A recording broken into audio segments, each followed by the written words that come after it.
a biblically faithful participation in the Lord's Supper following the model of Justin Martyr. And last week, we introduced who Justin Martyr is. We said that he was an early Christian. He's born around the year 100, so about 70 years after Jesus died. He dies the year 165 AD. And we said his last name was not Martyr. Mr. and Mrs. Martyr didn't have little Justin. We said that martyr is a what? It's a title. He was a martyr. He died for the faith. He gave his life for Christ. And he wrote a book called First Apology, we saw last week, in which he is answering charges that were slanderously being spoken against the early Christians. So he's just a few generations after Jesus. And many lies and rumors have spread. And in particular, one of the three that we talked about last week was this idea that Christians were cannibals. Because Christians, when they meet together, they talk about the body and the blood of Jesus, and they eat a meal together. And it sounds a little bit weird because they're meeting in secret. And there was a lot of mystery cults in the ancient world that met in secret and did a lot of weird stuff. And so Justin is trying to write and say, that is absolutely not what we're doing. In fact, we said last week that infants were often being exposed, left to die on the streets. And Christians were some of the first people to begin the practice of adoption. They would rescue these little children and bring them into their homes. Well, what do? They want to twist what is true and good into something evil. They were saying, they were stealing these babies and then eating them. That's literally what they said, which sounds ridiculous to us, but not so much in the first century, when you really don't know anything about this new religious movement, the way of Christ that is spreading around the world.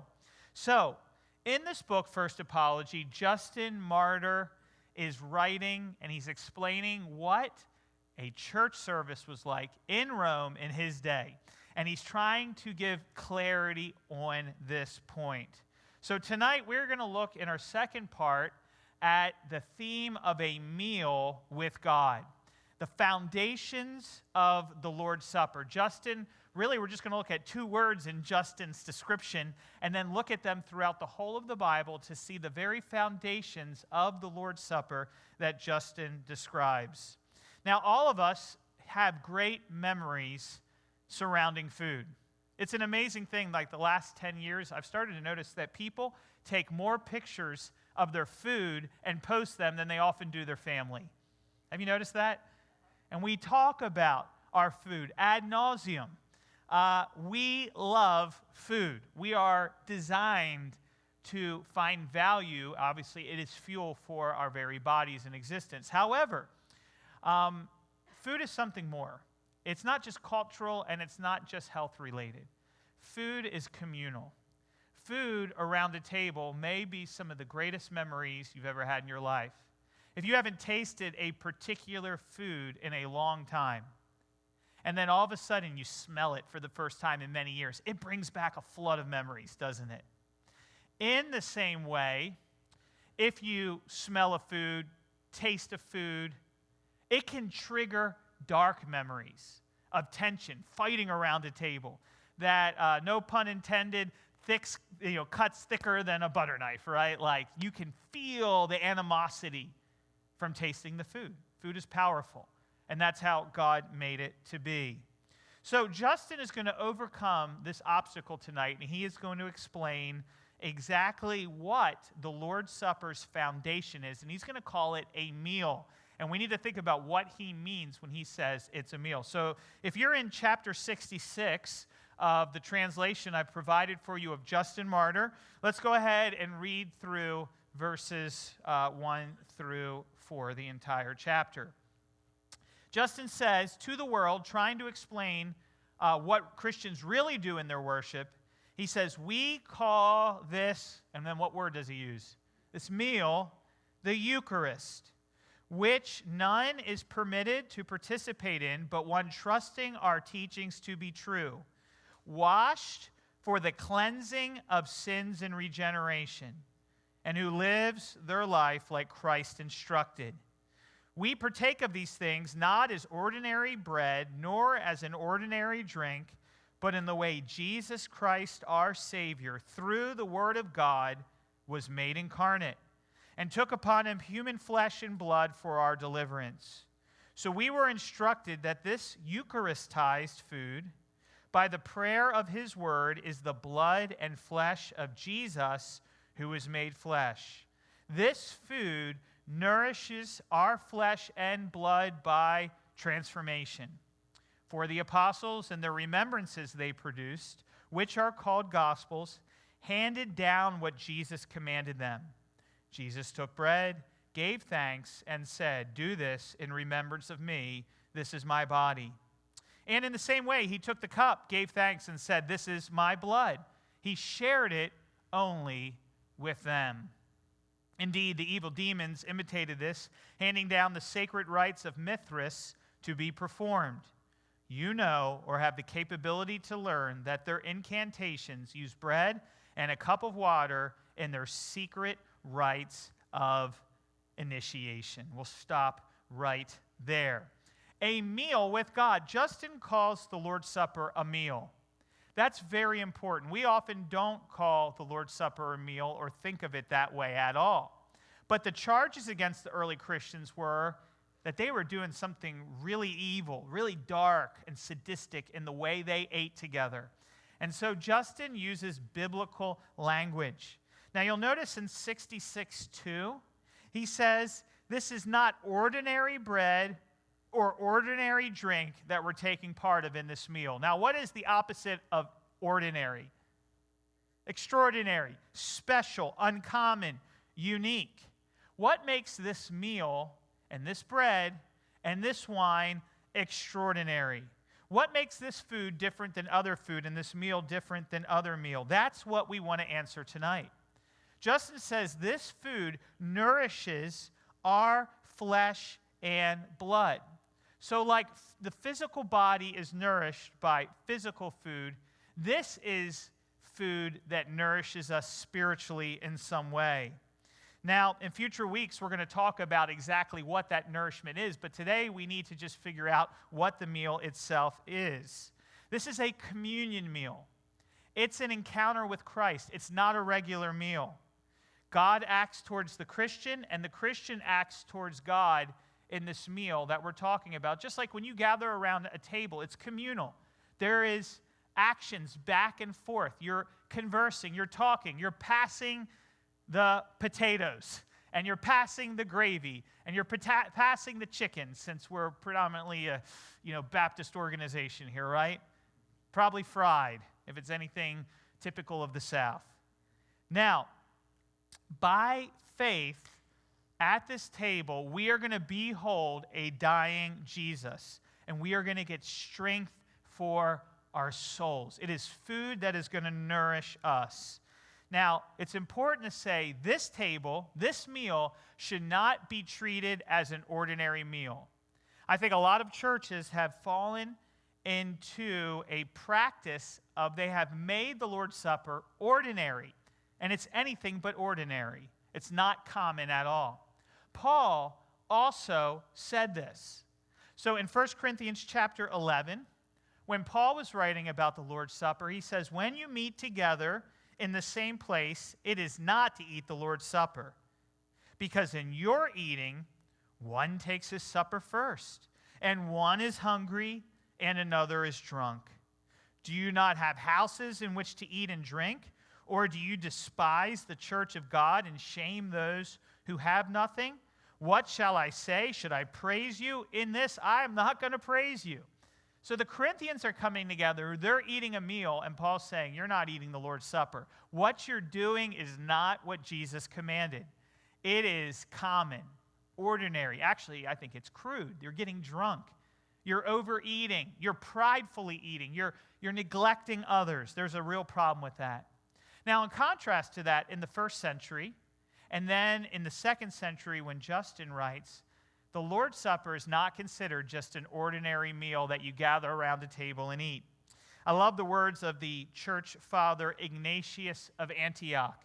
Ignatius was another martyr for the faith, writing around the year 100, and he describes the Eucharist, the Lord's Supper, as a medicine of immortality, an antidote we take in order not to die, but to live forever in Jesus Christ. When we break this bread, this is a medicine to our souls.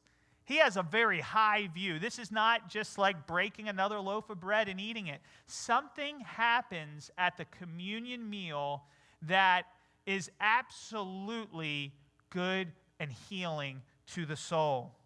Like regular food benefits and strengthens the body.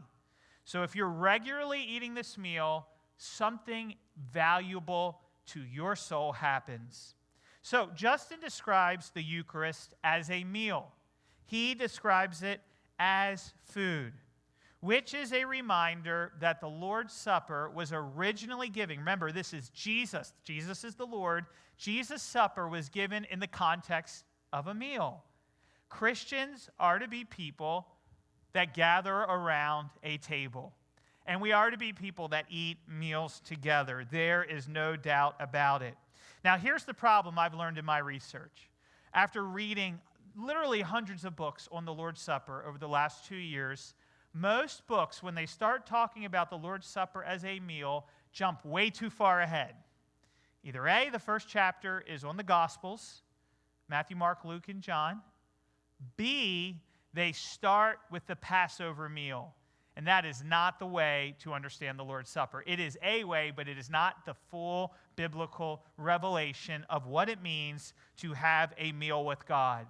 So here's what we're going to do. We'll spend the next few minutes, we're going to go through biblical history, and I want us to see how true worship is always equated as eating a meal and communing with God. All throughout the pages of the Bible, all the way back, in fact, to the beginning of the Bible. This is nothing new. What we do on the Lord's Day when we take communion is exactly what believers have done since day one. So you go back to the beginning, Genesis chapter 2, the tree of life. History starts with food. Isn't that funny? It starts with food. It starts with the tree of life and the tree of knowledge of good and evil. So Yahweh plants the Garden of Eden. He places man in the garden.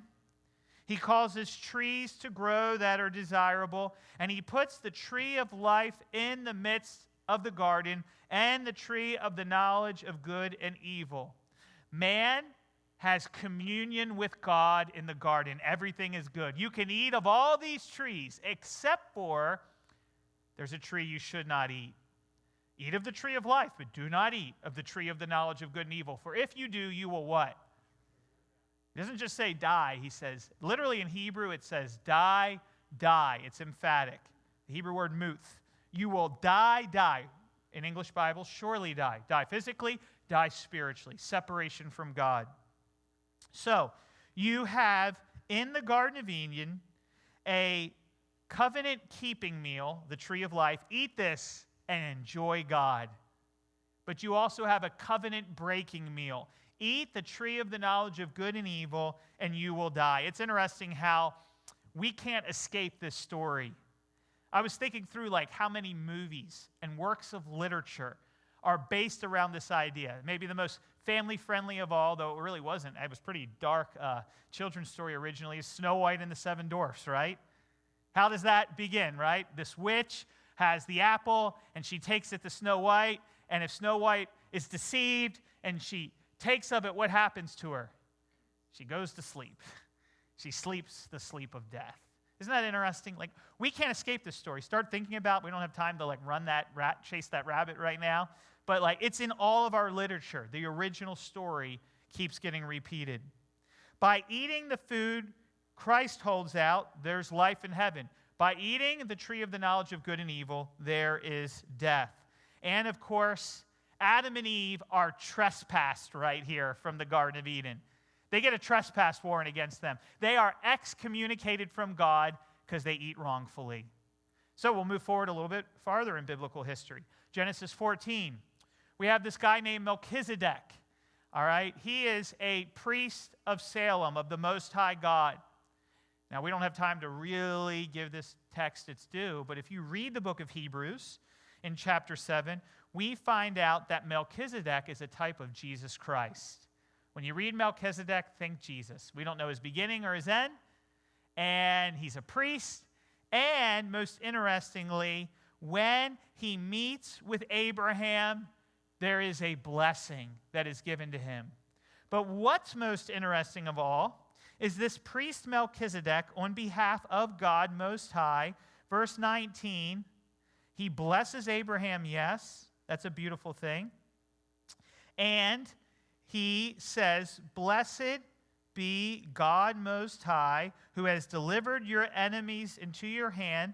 And then he gives him a tenth of all he tithes to him. And then in Genesis 14, of course, we see here he brought out what? Bread and wine. And there's this communion meal right in the beginning. Bread and wine and a priest with God. Very interesting.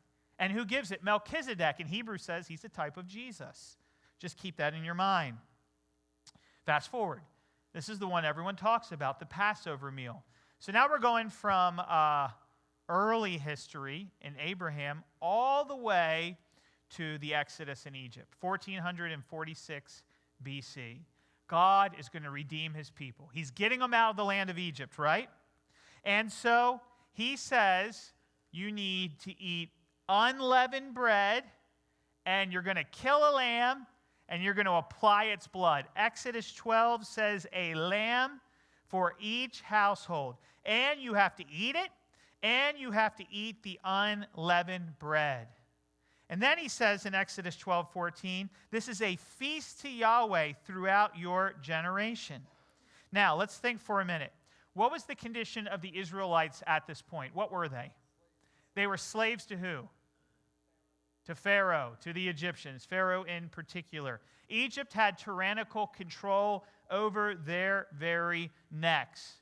They cry out to Yahweh for help because they are under the hand and grip, the vice of Pharaoh. God gives this feast Passover. Rather than getting the wrath of God, it passes over them. And they have a communion meal with God. Rather than the wrath of God falling on their firstborn, it falls on a substitute firstborn, the firstborn of Egypt. Passover is very important. In fact, when you read the Gospels, in particular John's Gospel, there are 3 Passovers in John's Gospel that Jesus goes to all 3. And the week of Holy Week is the week of what? Passover, where he gives the Lord's Supper. By the way, this meal is takeout, right? This is takeout. In fact, this is the first DoorDash meal ever, all right? Because they're going to eat it and they're going to dash. They got to get out quick. And there's a door, and they got to put the blood on the door. Sorry, that's bad preacher humor. All right. Next up, Israel gets out of Egypt, okay? And now they're in the wilderness, and there's a problem. How are you going to feed the people? And how are you going to provide water for them in the wilderness? So what do we read? In Exodus 16, God provides a layer, after the layer of dew evaporates on the ground, he provides a fine flake-like thing like frost on the ground, and the sons of Israel saw it, and they said to one another, manhu in Hebrew, or English, manna, we say. What is it? That's what manna means. For they did not know what it is. And Moses said, it is the bread which Yahweh has given to you to eat. God gives his people bread, a very special bread. It's, by the way, this bread was not given in Egypt, and it was not given in the Promised Land. It was given in the wilderness wanderings of this world, while the people were on a pilgrimage to the Promised Land. By the way, the manna was not for the Egyptians. It was food only for the people of God.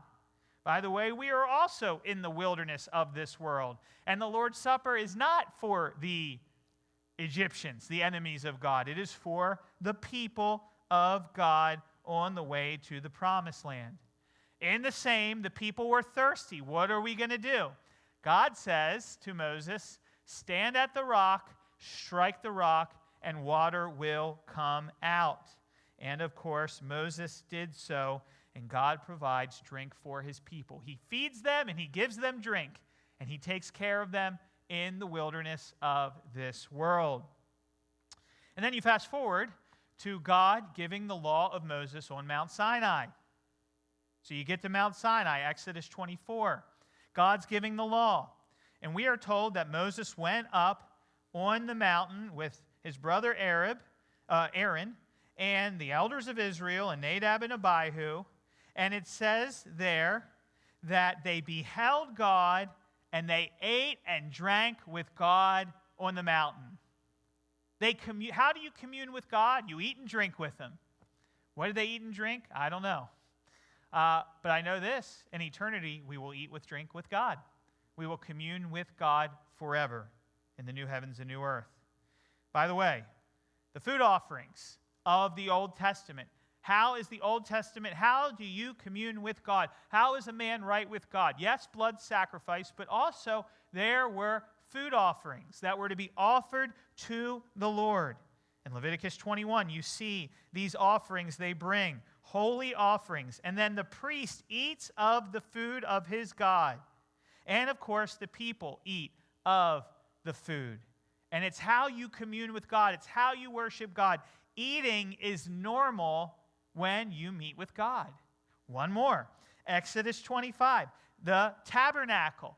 God set up his worship in a tabernacle. And in the tabernacle was this table of showbread. And how many loaves were on the table? Does anyone remember? 12, because there was what? One for each of the tribes of the people of Israel. And this bread of God's presence, see, God is present with the bread. Did you catch that? It's important. Just notice all these little details. They're going to be important later. God is present with the bread, and every Sabbath it's set out, and it is for Aaron and his sons, and of course, they eat the bread. Now, there's others in the Old Testament. We don't have time for them all. Like, remember the angel bringing Elijah bread and drink at the mountain. Do you remember that story? And taking care of him. And wrongful worship in the Old Testament. Whenever there is idolatry, it is pictured as going to high places and feasting at the altars of idols, of other gods, instead of at the temple of the one true God. Food and worship is related throughout the Bible. Then you jump forward to the New Testament. I know this is kind of, I'm hitting every one, big one, but I want you to really get this because it's going to bring weight to what we're doing here. The temptation of Jesus. Jesus goes into the wilderness to be tempted by Satan. And we see here how food has spiritual ramifications, right? And Satan tempts him after he hasn't eaten 40 days and says, if you are the Son of God, command these stones to become bread. This is the opposite of the Garden of Eden. In Eden, they had all the food, and Adam ate when he shouldn't have. Here, Jesus has no food, and he overcomes the temptation, and he doesn't eat. How about Jesus' meals in the Gospels? It's interesting that over and over, when you read the story of Jesus in the Gospels, you are going to find Jesus doing what? Eating. Why do the writers say? They didn't have to tell us that. They didn't have to tell us that Jesus was called a person who eats and drinks with tax collectors and sinners, and they even lied about him. They called him a glutton and a wine bibber, a drunk, right? It doesn't have to tell us these things. This characterizes Jesus' ministry, whether it's feeding the 5,000 or using banquets to teach his word. I like what Alan Street has written. He says, in Luke's gospel, the Last Supper does not stand alone. It is in a series of meals Jesus ate with his followers, and it is the penultimate meal that points forward to that last feast, the eschatological feast in the kingdom of God for eternity. In other words, don't read the Lord's Supper divorced from all these other meals Jesus ate. Eating with God is the norm. Do you hear that much? It is the norm. So what is the Lord's Supper? Well, the Lord's Supper is a transformed Passover meal.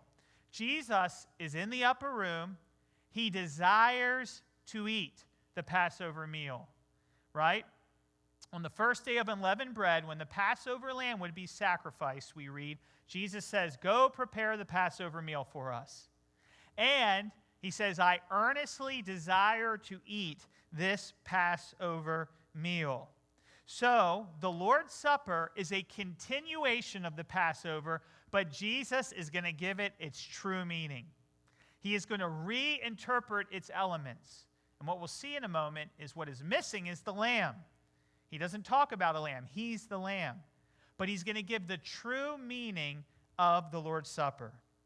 Last point in this biblical survey, and then I'll see if you have any questions, and that is all of this points forward to the end of the Bible. History itself culminates in two meals, the final meals of history, right? You will either be at the marriage supper of the Lamb, having a banquet with God, eating, drinking, and celebrating in eternity with God at the marriage supper of the Lamb, Revelation 19. Or you will be those at the feast of the birds in judgment at Armageddon, when there is great wrath of Christ poured out, and the birds feast on the flesh of the wicked. Isn't it interesting? History ends with two meals. Either you feast with God or you are the feast. I think the first option sounds a little better. And then, how does the Bible end? What is the last section of the Bible? Guess what? It returns to Genesis and the first meal. Come, now you can eat of the tree of life. Sin has been defeated. No more choosing the wrong food. Come, if you're thirsty, come, receive the water of life without Christ. So let's pause right there for a minute. Without cost. Now let's pause right there for a minute. Questions? Any questions at all? This is just like a survey to say, when Justin says we're having a meal with God, that's what he means. All of that is the background to this one word, communion meal, Eucharistic meal. All right, so the next idea that we want to think about is the agape meal. We talked about the agape meal last week. What does the word agape mean? Love, the most frequently cited Greek word in the church. Love, the love feast, the love meal. Today we call it a fellowship meal that we eat together after a service, right? Christians bring food, they eat together. Only alluded to in the Bible. Only alluded to in 2 Peter and in Jude about how false teachers were feasting with God's people. They had got into their false believers. And in your love feast, in your agape banquets, they were feasting with you, but they were not feasting in a right way. They were coming to these meals to bring corruption. Now, why, the question is, did the agape meal stop? We kind of spoke about it briefly last week, but I want to come back to it again. Now, we still do fellowship meals. We still do agape meals. And when Paul was writing 1 Corinthians 11, he alludes to this, right? The Corinthians are coming together to eat, but they're not really taking the Lord's Supper. They're eating in a wrongful way. And Paul says it's better not to eat than to eat like that. So what happened? Well, understand, this is how it went down. First off, Christians would go to the synagogue, and they would worship in the synagogue or at the temple. When the Christian movement started, it was normal to still go to the temple. We see Paul do this, right, consistently. We see Peter and John do this in the book of Acts. They go to the synagogue, but then the believers would come back to homes and worship together Saturday night. So the Christian worship started by going to the synagogue, going to the temple, and then going back to your homes, coming together as believers, praying together, breaking bread together, keeping the apostles' doctrine together. That was the early church, Acts 2. Now, they would also eat meals together. It was a symbol of equality. Regardless of your wealth or social status, if you were in Christ, you could come together. Remember, they weren't meeting in church buildings. Come to my house. We're going to worship Jesus, and we're going to eat a meal together. And we said last week, of course, that in the cultures of the first century, even still in most Middle Eastern cultures today, it would be the height of rudeness to invite someone into your home and not feed them. If you come into their house, you're going to eat. That's like in most cultures around the world. except for the United States, where we've lost culture in many ways. Now, to your question, this is an issue that was a big problem in the church. Do you remember in Galatians chapter 2 about how Paul writes, and he says, I had to correct Peter because Cephas, Peter, used to eat with the Gentiles at the table. But when men from the Jerusalem church came to Peter there in Antioch, and Peter saw his fellow Judeans showing up in the church in Galatia, what happened? Peter started only eating with Jews again because he didn't want to be seen with those Gentiles, those people of the nations, right? And Paul says, I had to correct him because when the believers come together, it should be love, unity, regardless of our social status, regardless of our ethnicity. Now, you got to understand, the agape meal is not the Lord's Supper. That's the point of 1 Corinthians 11. The two should be separated. They are not the same thing at all. Now, why should they not be separated? And why were they separated? Well, we know this. By the year AD 70, the tension between the Jews and the Christians had gotten so intense that a part of the Jewish rabbinical liturgy added a so-called blessing, which was in fact a curse on all followers of Jesus, called the Birkat ha-Minim. Minim is the word for heretic. Birkat is like Baruch, blessing.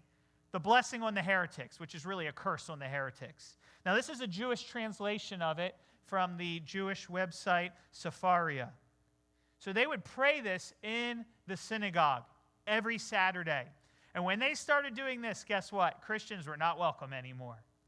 For the apostates, let there be no hope, and the regime of the wickedness quickly uproot in our days. And may the Christians and the heretics, the Minim, be destroyed in this moment. May they be blotted out of the book of life, and may they not be written with the righteous. Blessed are you, God, who subdues the wicked. They would pray this in the synagogue. So guess what? Christians aren't going to the synagogue anymore, because they'd have to blaspheme Jesus and pray death on themselves. So, what do Christians start doing? They start worshiping on Sunday morning, all right, instead of going to the synagogue. And on Sunday morning, of course, well, you don't have to have a full meal on Sunday morning, right? That would be abnormal. You usually eat breakfast at home. And so you start to see the agape meal not happening when the Lord's Supper happens. It happens at a different time, which is what Paul told the church to do in the first place. By the way, it's interesting that Justin warns about this curse on Christians. He actually talks about this curse in his book. So he writes in his chapter 47 and chapter 16, he says, the Jews, this is in his dialogue with Trypho, the Jews dishonor and curse in your synagogues all who believe in Jesus Christ. That's what they do. They say this prayer of cursing. Remember, he's writing this around the year AD 150, okay? He says, excluded from eternal salvation are they in the synagogues who have cursed and still curse those who believe that in that very Christ, that Messiah, that they may attain salvation and escape the avenging fire. Chapter 96, in your synagogues you curse all those through him who are called Christians, and the Gentiles put into effect your curse by killing those who admit they are Christians. And then in chapter 137, act in accord with us, therefore do not insult the Son of God. Ignore your Pharisaic teachers and do not scorn the King of Israel, as the chief of your synagogues instructs you to do after your prayers. So, the love feast stops happening on Saturday night because Christians are not meeting on Saturday nights anymore because they were booted out of the synagogue. They start meeting exclusively on Sunday morning. Now, what was the love feast? It's important to understand it. One of the great historians of the church, Philip Schaff, says it was a family feast where rich, poor, master, slave met on the same footing, partaking of a simple meal, hearing reports from distant congregations, contributing to the necessities of their suffering brethren, and encouraging each other in their duties and daily duties and trials. We call that a fellowship meal, don't we? They get together, they eat together, they encourage one another. Christians should do this still. The agape meal is a good practice. It's not a bad thing. The problem is when you start confusing it with the meal of God, the Lord's Supper. When you start mixing the two, you can have a lot of problems. The 2nd century church father Tertullian says, "It is called by a name which to the Greeks means love. And whatever it costs, it is gain to incur expense in the name of piety, because by this refreshment we comfort the needy." So they use this meal to do what?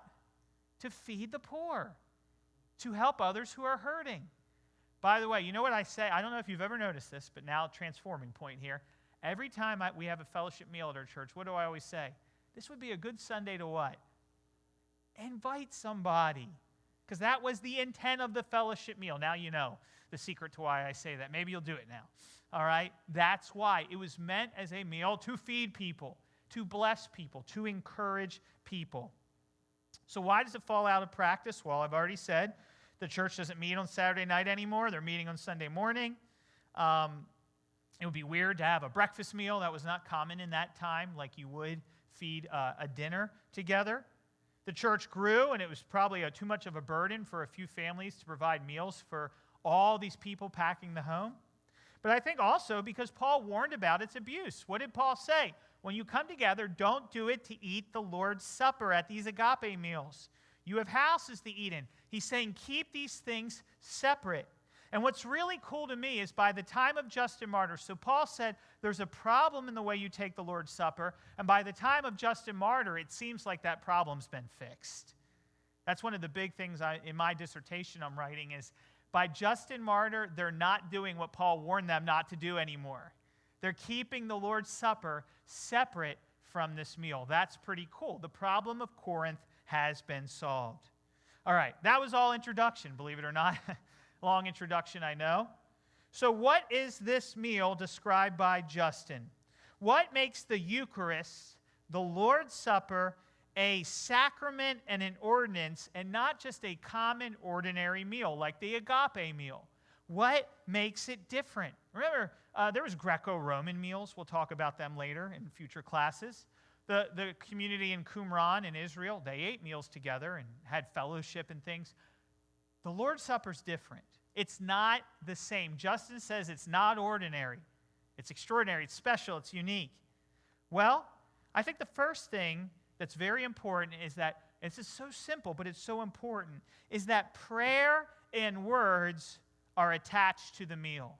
There's certain words that have to be spoken at the meal, and there's certain prayer that has to happen at the meal, or it's not the Lord's Supper. Now, this is important because a lot of churches have gotten away from this. You need to understand that. Churches today, some have this idealistic where they take the agape meal, and then just at the end they have some bread and wine or juice at the end, and you just go walk up and take it whenever you feel like it. That's all they do. Others,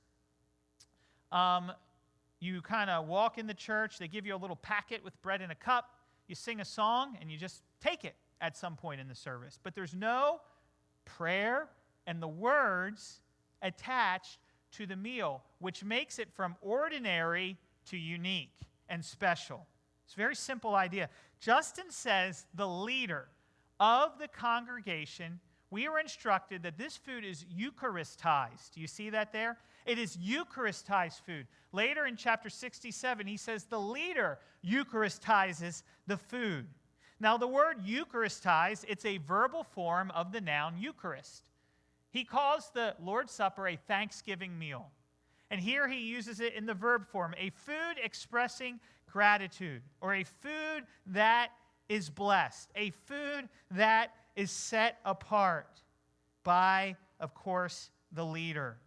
Now, what's interesting is when he uses the word leader, the Greek word he uses here is not the word presbyter, it's not episkopos, it's not our English Bible words for elder or overseer. He doesn't use that word. He uses a different word, a secular word. Now, let me ask you, why would he not use the word bishop or elder or overseer? Why would he use a secular word for the leader. Just think with me. Why is he writing this, and why would he not use the biblical term, do you think? He's writing to secular people who would have no idea what the elder of the church is or the bishop of the church is, right? So he uses a common term. The leader of the congregation is the one who does this work. And you see that term in chapter 65 and in chapter 67. So, it's very important here when you read this that you notice there are words that are spoken. Jesus' words that are spoken. This is my body. In the same way, he took the cup. This is my blood. The leader Eucharistizes the food. He sets it apart. He blesses it. He gives thanks for it, just like Jesus did, by the way. And again, when we get to 2 weeks from now, we're really going to hit this point in detail. Justin's emphasis is that the thanksgiving prayers, the blessing, is what separates it from just eating a meal together. There is something that happens. There is a transformation when it is Eucharistized. It is not normal bread and normal wine anymore. Without explanation, without the words in the prayers, this would be a little snack. And I remember as a kid visiting church once or twice, and this is why we warn parents, don't let your kids just come take this. Because I'm just curious, scientific poll, how many of you when you were a kid took the Lord's Supper and it was just a little snack at the end of the service? Seriously. Few of you who are willing to admit you were heathens like me. All right? I didn't know any better, right? I mean, this is common in many churches because they don't instruct. The words are not given. The blessing, the Eucharistizing of the bread and the cup is not given. And so without these words, it's just a little snack. With the words, with the blessing, it is full. So here's a transformation point. Are you ready? This should change the way you take the Lord's Supper in this way. When you hear the minister read the words on Sunday morning, you should not hear a man speaking. You should hear Jesus speaking. Now, I know that's hard because we ain't Jesus, but you need to hear Jesus speaking. Jesus is giving you the bread and the cup. These are Jesus' words to you. Jesus is present doing something in the worship when you receive it. In other words, when you hear these words, you are hearing the voice of Christ.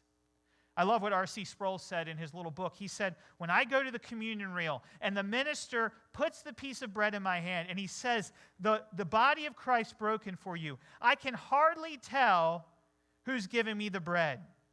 It's like I'm hearing Jesus say, insert your name, R.C., Josh, I died for you. My body was broken for you. My blood was poured out for you. I'm stooping down in my grace to strengthen your soul this morning. Without the words of God that are used in this, it is nothing more than common bread and a common drink. There's very important that there's words in prayer for the bread and the cup. And what words in prayer there are very important. We're going to get to that. That's why it's not an ordinary meal. It's what sets it apart. Okay? So, when you hear the words, you need to stop thinking like a man is handing me that. You need to think like you're at the table with Jesus. He just said to you, this is my body. And he gave it to you. And you're receiving it from him direct. Number one. The church father Augustine, now he's writing on baptism in this, but it's a very helpful thought. He says, if you take away the word and what is left in the water except water, the word added to the substance and it becomes a sacrament, a visible word. If you don't have the words, it's just bread in a cup, right? If you just take someone out into a pool and you dunk them, that doesn't do anything for them, right? There are words and prayer and a heart that has to be behind it. Or you're just getting held under the water. Some of you needed to be held longer, to be quite honest, right? That's all it is. Jesus blessed the meal. That's what we read. He Eucharistized the first Lord's Supper. Every Lord's table needs to be Eucharistized, or else it's nothing but common, ordinary bread in a cup. Secondly, I want you to think about what is used. R.C. Sproul, in one of his famous sermons on the sacraments, he says that one of his students, some troublemaker student, said, is Jesus at the Lord's Supper? And he said, yes. And is it an act of worship? Yes. We're going to get into all that later. And then he said, then why does it matter that we use bread and the cup? Why can't we use peanut butter and jelly sandwiches and Kool-Aid? And R.C. Sproul said, because Jesus didn't say to use peanut butter and jelly sandwiches and Kool-Aid, all right? But churches have done just that. They've gotten creative. You remember COVID, people, just grab whatever's at you. I hear ministers say it still all the time. Just grab whatever's in your home. Now, there's a problem with that in general, which we're going to get to in the last session, session 6. But before we get there, Jesus gave bread and he gave a cup, the fruit of the vine. These elements matter. Psalm 104:15 says, as wine gladdens the heart of a man, and oil makes his face shine, and bread strengthens a man's heart. Justin writes in chapter 65 and chapter 67 the same thing the Gospels say. There is bread, there is wine, right? And it is blessed, and it is Eucharistized. So what it is here is that there's a new beginning that's flowing here at this moment. When Jesus at the Passover meal transforms the bread and the cup, there's a new blessing that comes. There's a new meaning to the bread and the cup. It's different. God's acts of deliverance, like in Genesis with Melchizedek, and in Exodus as they were released from Egypt, and in the temple when they were worshiping, and with Elijah saving his life, and all these meals, they're all pointing forward. His deliverance continues to this meal we take today. That's what's happening. All those meals are fulfilled with this meal. I love what Thomas Watson says in his beautiful book. I'm going to quote this a lot in this class, The Lord's Supper. He says, when you see Christ broken in the sacrament, think of this love. Let him be our tree of life. Let us desire no other fruit. Let him be our morning star. Let us rejoice in no other light. The Bible is a book about meals. And the meal has to be what God tells you to eat. He didn't say, eat whatever you want. He said, don't eat of the tree of the knowledge of good and evil. Eat of the tree of life. Enjoy the fruits in the garden, not what's outside the garden, right? Very important. The Bible is a book, by the way, about bread. We've talked about the unleavened bread, leaving Egypt, the manna in the wilderness, all these things.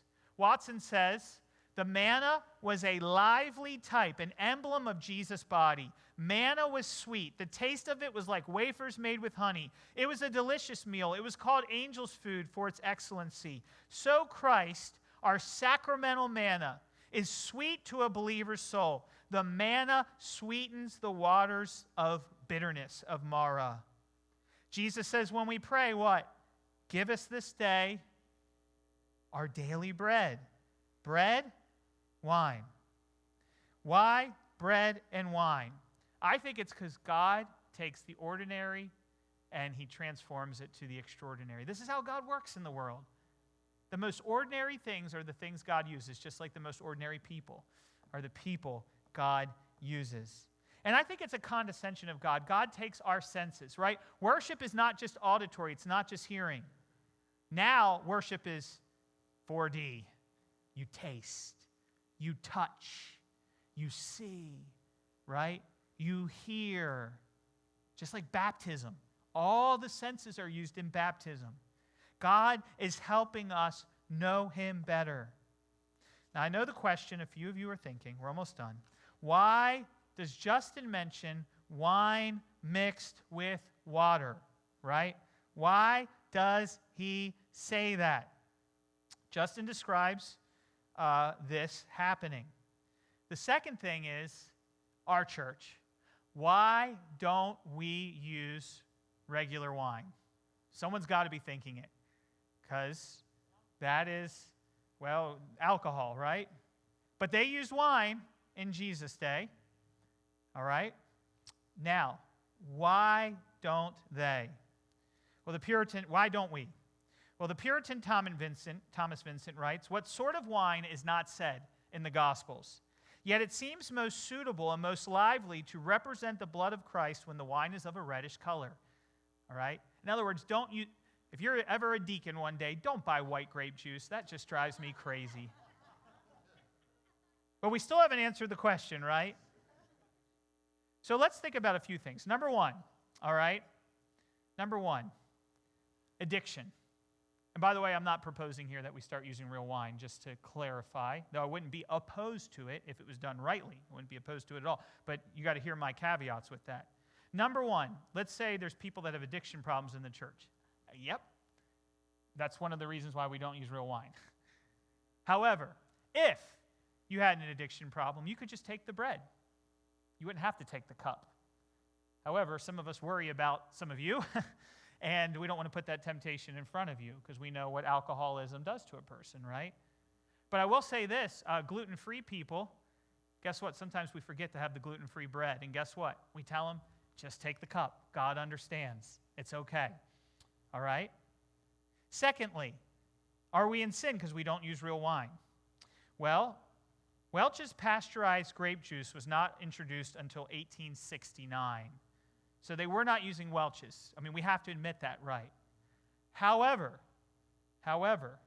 there are sweet wines in the Bible that are barely alcoholic in biblical. And still today in Israel, you can buy sweet wines that you could drink and drink and drink, you never get drunk. Because the content of alcohol is so low, right? And now we're going to get into the sola scriptura. I had someone mock our church one time because we use non-alcoholic grape juice. And I explained these reasons, and they still mocked. And I said, well, we're just following the Bible, right?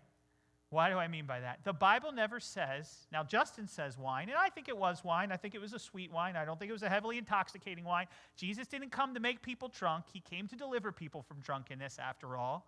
And in John 2, at the wedding of Cana in Galilee, I think he made real wine, but I don't think it was heavily intoxicating. It wasn't high alcohol percentages. 7 days drinking the best wine ever, you would have a divorce at the end of the 7 days, all right? Drinking to your full. It wasn't the content of alcohol that made it the best ever. It was the taste. It was a new creation miracle. All that to say, the Bible never says wine. It only says fruit of the vine. Did you ever notice that? I think God did that for the Baptist in the room. I really do in his mercy. We're not disobeying the Bible in that sense. I think we still fit under it. However, what you'll notice Justin says, what does he say? He says, a cup of water and mixed wine. Now, when I train deacons, I train them always to take our juice and water, warm water, and mix it together. That's what I've trained every deacon in our church. You may not know that, but I've told them that at the beginning. Not all of them do it every time, but that's my practice and something I've told everyone at least once. Why? Well, there's a few reasons to think about as we close. First issue, in the ancient world, it was very common to do this to make sure the wine was equal strength for everybody. All right? Because evidently there could be different levels of strength when you didn't do this. Also, guess what it would do? Stop drunkenness. All right? It would stop drunkenness. People's goal in drinking wine in the first century was not to get drunk unless, in fact, they wanted to get drunk, which in case they wouldn't mix it with water. A.W.F. Blunt, who is a Justin Martyr scholar, he says, it is possible that Justin makes such special and repeated mention of water to refute the charge of drunkenness. People were slandering Christians and saying, they're getting drunk behind closed doors. Paul said they were in Corinth. And he's saying, no, they were not. We always mix it with water to make sure that doesn't happen. So I would say if we ever did go to real wine at some point, I would want to find one that had the absolute sweet wine, basically no alcoholic percentage, and I'd still want to mix it with water so that someone who was an alcoholic would never be tempted to go hit the bottle after worship. That would be the worst thing you could ever do, right? So, that number one. That's my opinion, my pastoral theology of it, all right? Others have said that the wine mixed with water has theological reasonings behind it. So, the 3rd century church father Cyprian said, this mixing of wine with water is a union of Christ with his church. I don't think that's what it means, but that's what he said. The 4th century church father John Chrysostom said, it represents The water that flowed from the side of Jesus when pierced by the spear, which was the saving fountains, one of blood, one of water for all the world. I like that idea. That sounds a lot better to me. Bernard of Clairvaux of the 12th century said, Christ gave us his flesh for food, his body for drink, his soul is our price, and the water from his side for our cleansing. It's a reminder that we are cleansed by the blood of Jesus. All right, here's the last thought. Why a meal with God? Because we will have a meal with God for eternity. The Lord's Supper that we take every Lord's Day is a picture of what's coming one day. The marriage supper of the Lamb, feasting with God for eternity. What did Jesus say at the communion meal? Matthew 26:29, I will not drink of the fruit of the vine now on until that day when I drink it with you when? In my Father's kingdom. There's a day coming where we'll have an eternal feast with God. And this is a small taste of what's to come. We get a foretaste of eternity every time we take this meal of the Lord's Supper together. Isaiah 25 says, on that day, Yahweh of hosts will prepare a lavish banquet for all the peoples of the world on this mountain. It's on a mountain, by the way. That's interesting. A banquet of aged wine, choice pieces with marrows, refined aged wine. On this mountain he will swallow up the covering which is over the peoples, the veil which stretched over the nations. We're not separated anymore. He will swallow up death forevermore, and the Lord Yahweh will wipe away tears from all faces. Today we often gather at tables because we're crying, not on that day. On that day he will remove the reproach of his people from the earth, for the Lord has spoken.